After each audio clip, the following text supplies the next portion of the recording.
अनीता चौधरी और मेरे channel Anita Chaudhary live views में एक बार फिर से आपका स्वागत है। हम बात करेंगे सुशांत सिंह राजपूत मामले की। तो ये मामला धीरे धीरे और कॉम्प्लिकेट और पेचीदा होता जा रहा है। हालांकि जांच को अगर देखें तो जांच की रफ्तार तेज हो गई है। एनसीबी कई जगहों पे रेड मारते हुए लगातार पूछताछ कर रही है और कई लोग इसमें गिरफ्तार भी हुए हैं।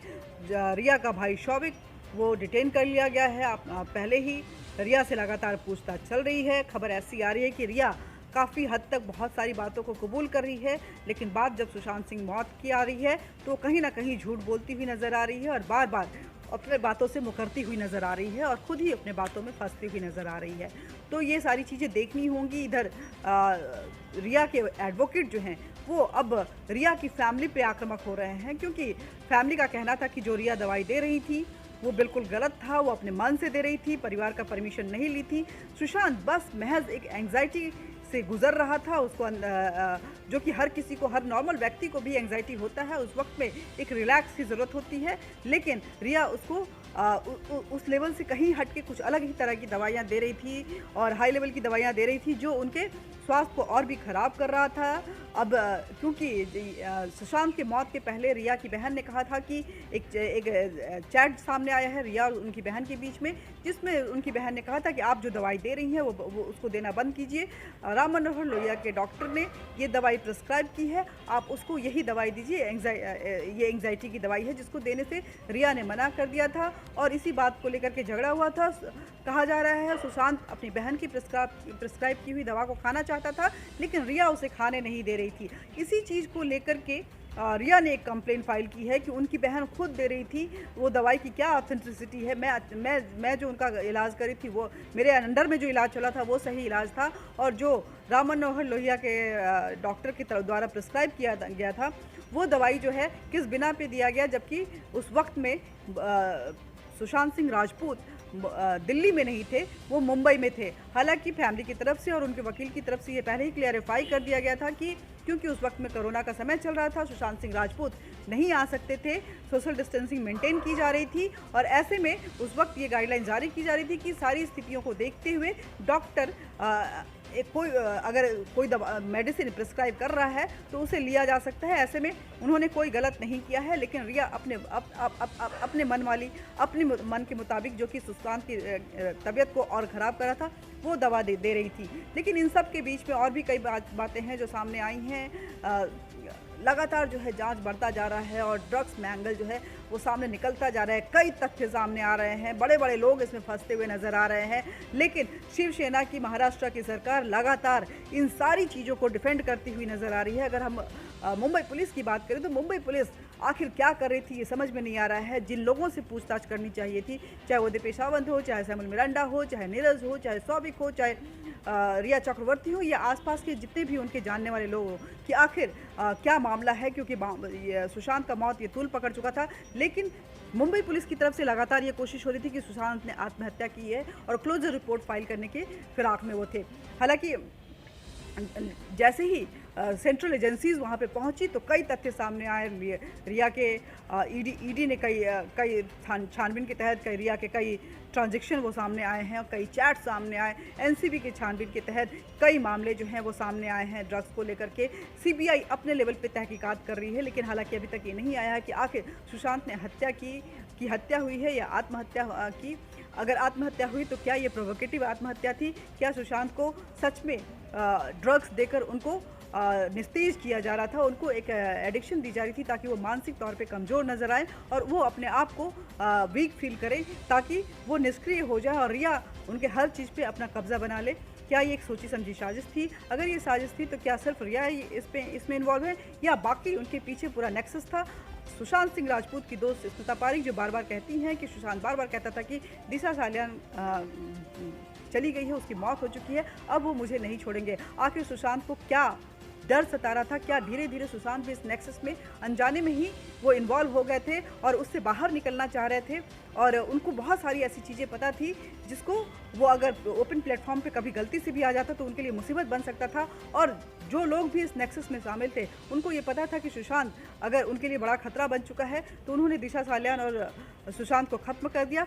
ये सारे सवाल हैं जिस पे बातचीत अभी नहीं हो रही है और होना बेहद ज़रूरी है। सुशांत को की मौत को अगर इंसाफ दिलवाना है तो ड्रग्स एंगल के साथ साथ ये देखना ज़रूरी होगा कि आखिर सुशांत की मौत कैसे हुई, अगर मौत हुई तो क्यों हुई, अगर हत्या है तो क्यों ये हत्या है, किसने की यह हत्या, क्या वजह थी इस हत्या के पीछे में, ऐसी कौन सी बात थी कि सुशांत को ख़त्म करना ज़रूरी था। और अगर ये आत्महत्या है तो ऐसी क्या वजह थी कि आत्महत्या कर ली सुशांत ने, जिनका इतना ब्राइट करियर उनके सामने पड़ा हुआ था।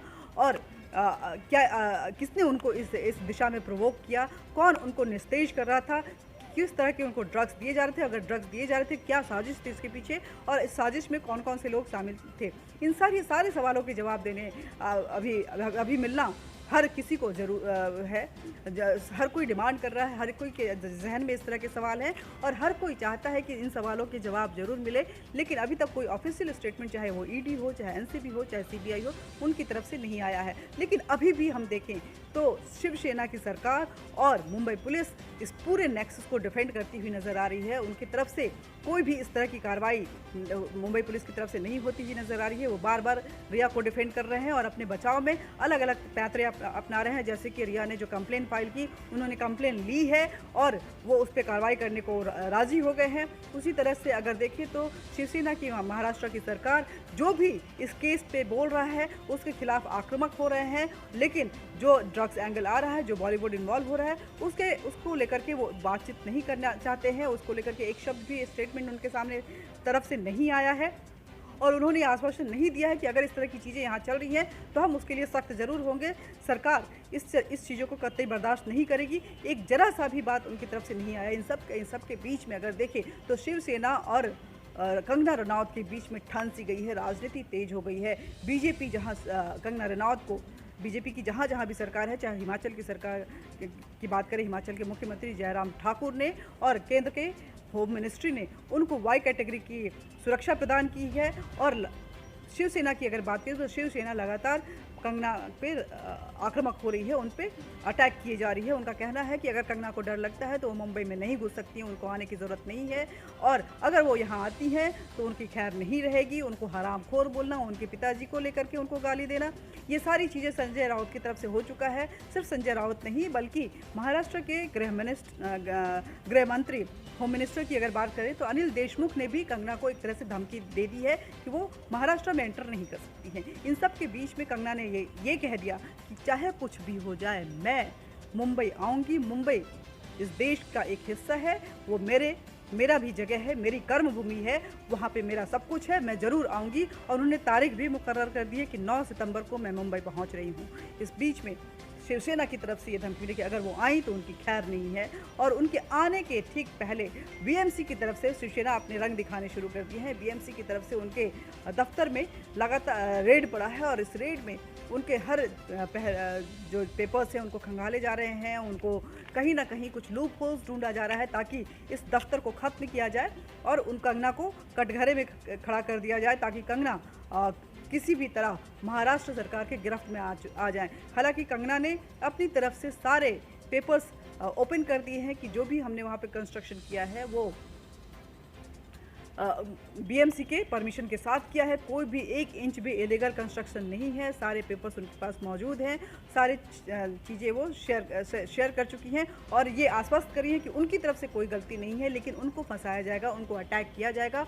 और मणिकर्णिका प्रोडक्शन जो कि कंगना रनौत की 15 साल की कमाई है, उनका एक सपना था कि उनकी अपनी प्रोडक्शन हाउस हो जहाँ पे वो अपने फिल्म का निर्माण करें और उनका अपना दफ्तर हो जहाँ पे वो बैठ के उस 15 साल की कमाई को बीएमसी हर हाल में तोड़ेगी। ये कंगना ने ट्वीट करके कहा है कि बीएमसी मेरे दफ्तर को नेस्तनाबूद करेगी। और यही नहीं, वो सिर्फ मेरे दफ्तर को ही डिस्टर्ब नहीं कर रही है बल्कि आसपास जो हमारे पड़ोसी हैं उनको भी डिस्टर्ब कर रही है। जो भी हमारे पक्ष में बातें कर रहा है उनको मुंबई सरकार तंग कर रही है। अब देखना ये होगा कि 9 सितंबर को जब मुंबई पहुंचती हैं कंगना रनौत तो आखिर उनका क्या भव्य स्वागत होता है। महाराष्ट्र सरकार की तरफ से क्या उनको क्वारंटाइन किया जाता है, गिरफ्त गिरफ्तार किया जाता है या उनके सामने उनके दफ्तर को नेस्तनाबूद कर दिया जाता है। क्योंकि ये राजनीति है और पावर में अभी शिवसेना है, इसलिए साम दाम दंड भेद इन सारे हथकंडे को अपनाते हुए शिवसेना की सरकार हर हाल में अपने आप को वहाँ पे एक अपनी पावर दिखाने की कोशिश कर रही है। लेकिन ये इस बात से अनजान होते हुए कि राइट एंड रॉन्ग के साथ एक सरकार चलती है। अगर कोई गलत चीज़ सामने आ रहा है तो उसको ख़त्म करना उस सरकार की ड्यूटी होती है। ड्रग्स इलीगल है और इलीगल काम को अगर वो प्रोटेक्शन देती है और उस इलीगलिटी के ख़िलाफ़ अगर कोई आवाज़ उठाता है और उसके ऊपर अटैक करती है तो फिर एक बार उनको बतौर पॉलिटिकल पार्टी, बतौर राजनेता जनता के दरबार में ही जाना है और इंसाफ वहाँ बाखूबी होता है। अब देखना ही होगा कि क्या आखिर रंग लाती है रनौत वर्सेस राउत के इस टशन में, और शिवसेना वर्सेस कंगना जब आमने सामने होते हैं तो किस तरह से एक्शन एंड रिएक्शन होता है। आज के लिए बस इतना ही, लेकिन यही सलाह है चाहे जो भी हो जाए सच का साथ जरूर निभाइए। कंगना कहीं ना कहीं जब एकला चलो की राह पे चलते हुए आगे बढ़ी तो ऐसा लग रहा था कि पता नहीं कंगना क्या कर रही हैं और किस तरह से इस लड़ाई को आगे ले जाएंगी, लेकिन ये उनकी हिम्मत है कि आज पूरा देश उनके साथ खड़ा है और एक बड़े से नेक्सस को वो खोल रही हैं। वो एक ड्रीम वर्ल्ड था जिसमें किसी का घुसना नामुमकिन था जब तक उस वर्ल्ड के लोगों की तरफ से, जो कि बहुत ही कम लोग थे, उनकी तरफ से इजाज़त नहीं मिलती थी। लेकिन उस ड्रीम वर्ल्ड के अंदर कितनी गंदगी थी, कितने करप्शंस थे और क्या क्या चीज़ें चल रही थी, ये सारा आज ओपन प्लेटफॉर्म पे आ गया है। उस वर्ल्ड से, उस बॉलीवुड से हर कोई आज मुंह छिपाए बैठा हुआ है। कोई भी आके बाहर बोलने को तैयार नहीं है कि जो भी कम से कम सफाई ही दे दे कि जो भी आरोप लग रहा है वो गलत है। बॉलीवुड ऐसा नहीं है, हर कोई चुप बैठ के अपना बचाव कर रहा है और इस खेल में हम कहीं आगे ना आ जाएं, कहीं हमारे हाथ इन्वॉल्व ना हो, कहीं मेरा नाम ना आ जाए, इस डर से कोने में दुबका हुआ है। तो कभी भी जो गलत चीज़ होती है उसका अंजाम हमेशा सही होगा ऐसा ज़रूरी नहीं है। गलत का अंत गलत ही होता है। बॉलीवुड ने अब कितनों के करियर बर्बाद कर दिए, चाहे वो परवीन बॉबी हों, चाहे ज़िया खान हो, चाहे सुशांत सिंह राजपूत हो, और ऐसे कई न जाने कैसे कई एग्जाम्पल हैं जो बॉलीवुड छोड़ के चले गए, जो कि बहुत ही ब्राइट थे और उनके पास पूरा करियर पड़ा हुआ था, लेकिन उस नेक्सस ने उनको इजाज़त नहीं दी थी कि आप इस एक्टिंग में शामिल होंगे। ये बॉलीवुड की बात ही नहीं है। कमोबेश अगर हम बात करें मीडिया इंडस्ट्री की, तो ये उस इंडस्ट्री की भी बात है जो अपने इस नेक्सस में उन्हीं लोगों को इजाज़त देता है जो उनकी परिभाषा में फिट बैठते हैं। भले आज मीडिया इंसाफ की गुहार लगा रहा हो, लेकिन मीडिया के अंदर अगर कोई प्रताड़ित होता है तो उसको इंसाफ कभी नहीं मिलती है। आज के लिए बस इतना ही। बातचीत करते रहेंगे, मिलते रहेंगे, लेकिन ज़रूरी है कि इस बातचीत का सिलसिला जारी रहे। इसके लिए आप हमारे चैनल को सब्सक्राइब करें, साथ ही बेल बटन दबाएं और लाइक ज़रूर करें, साथ ही अपने विचार ज़रूर साझा करें, अपना सुझाव ज़रूर दें। तब तक के लिए